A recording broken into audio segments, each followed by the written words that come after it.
The ride out to Dead Man's Gulch took less than an hour, but the way the sun sank behind the hills and the shadows stretched long made it feel longer. Sheriff Creed rode his steady mare Daisy, Billy bounced nervously on a mule too stubborn for its own good, and Cade. Well, Cade didn't so much ride as glide. His strange, clay-colored horse barely seemed to touch the ground, its legs moving with an unnerving precision. Each time Creed glanced at it, he found himself looking away quickly, as though the shape of the thing might twist in his mind if he stared too long. The trail wound between dry ridges, dotted with stubborn cactus and scraggly mesquite. By the time they reached the gulch, the sky had turned the color of spilled ink, and the first stars were out.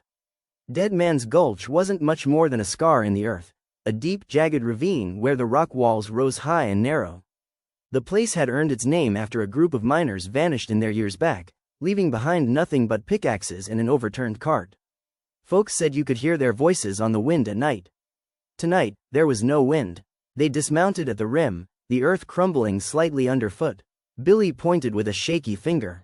There, down in the bend, you see it? Creed followed his gaze. At first, he thought it was just moonlight on stone. Then it shifted. No, it pulsed, throwing off a soft, bluish glow. The light seemed to seep from cracks in the rock itself. Cade stepped forward, his head tilting slightly, as if listening to something no one else could hear. It is here, he murmured. What is? Creed asked. Cade didn't answer. Instead, he knelt at the edge, pressed his palm to the ground, and closed his eyes. A faint hum filled the air, growing louder until Creed felt it in his teeth.